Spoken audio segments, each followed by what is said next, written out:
guys, Lori here. I'm here to do a mashup review of the last two books that I had a review for that site. I finished them about a week ago, so I just want to do a quick mashup review, and the reviews are already pretty sure they're on my blog. If not, they'll be on my blog after this video goes up. The first book I want to talk about is Jess and Chuck and the Road Trip to Infinity. This book came out in November 2016, so it's actually a recent release, and it is written by Kristen Elizabeth Clark. I like this book. I gave it like 3.5, 4 stars. It follows basically this book deals with a transgendered main character, and he's a boy transitioning into a girl, so she wants to be called Jess.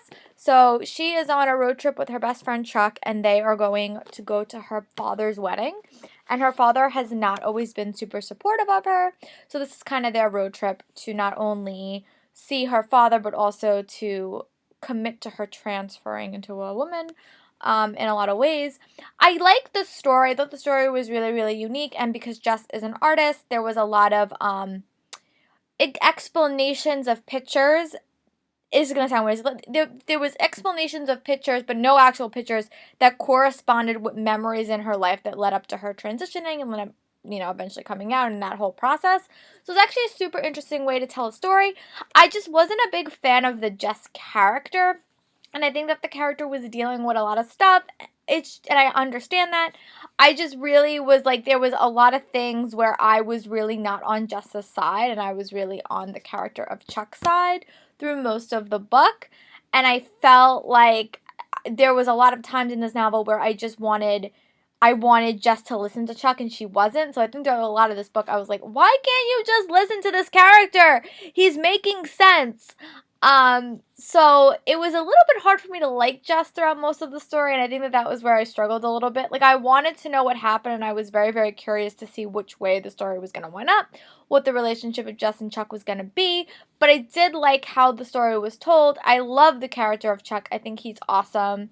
And probably was one of my favorite characters, but I liked the journey that they went on, and the ending I felt was a little bit rushed, and again, as I say, with every single most every single contemporary romance or story that I read, the ending always goes really, really fast, and then you don't really get any clarity or clarification at the end. So I really wanted that at the end, and I just felt like you didn't really get it.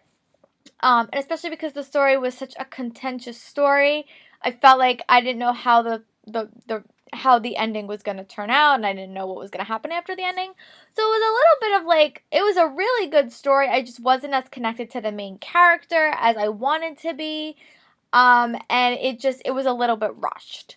But overall, I really liked it. I thought that if you wanted a story dealing with transgendered issues, I thought it was actually a really, really interesting way to tell the story. And I think that in this day and age, I think sometimes we don't see these stories enough, so I really did like it, and I love the relationship that developed between Jess and Chuck and the other characters that they met along the way. I kind of describe it as Simon versus the Homo sapien agenda meets Paper Towns. I love a good road trip, and this really did not disappoint me. So if you're interested in kind of a unique story with a transgendered issue at the heart of it, I would say you pick it up, and it was a very interesting story going on to see through a transgender youth's head. I liked it, and you don't get that perspective nearly enough. So I give this book like 3.5 stars. I hope you guys check it out. If you do check it out, comment below and let me know what you guys thought of it. And then the last book review that I did for that site was The Unscripted Life by Lauren Morrill. This is one of the books that I was so excited for, and I like had to have it. Now, unlike most of the other romantic novels I talk about, this book actually has a solid ending. It has a conclusion, and it has an epilogue. So I feel like this story, like once I'm done with it, I feel very, very confident that I know what's going to happen to these characters. But it's basically about this girl named Dee, and the summer starts off, she gets rejected from this fine arts program for pre-college that she really wanted to get into, and she's like an art major. So she winds up becoming a production design assistant, a prop design assistant on a movie set. Now, as a stage manager and a technical theater kid, I love that. I love movie sets. I love books that have a movie set component because I think that it's really, really interesting, and I really I love romantic entanglements in Hollywood, especially with like a typical girl and a YA actor. I think that it's a really really cool storyline. This book did not disappoint me. I love the character of Dee. And Milo just made me smile. Their relationship was so fun. I love the elements of the set. I love the elements of, both of their storylines. And I love seeing what went on. The story was actually super unique because it didn't go the way I thought it was going to go. There was a lot of twists and turns. And I had just finished, I'm in the middle of watching Teen Wolf. So there's a character in this book named Lydia. So whenever I saw Lydia name, I just put that actress in my head. So it was a really, really fun reading experience for me. But I really love the character of Dee. And whenever you read Lauren Morrill stories, there is definitely a romance component. But there's always, always some self-discovery elements. And this book definitely had it. And it made it quite a fast, compelling read. I recommend you read it over the summer because it's just super fun and a super light read. But it does have a clear ending and a clear, what you could see in the future.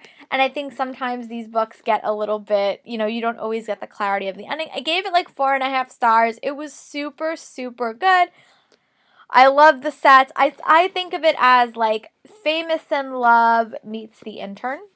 Because I think it was just super, super fun, and I really, really liked it. So those are my the last couple of reviews that I did for that site. I just wanted to do a mashup review, and eventually these reviews will be on my site if they're not up there already. But I hope you guys are having a great day, and I'll talk to you guys later.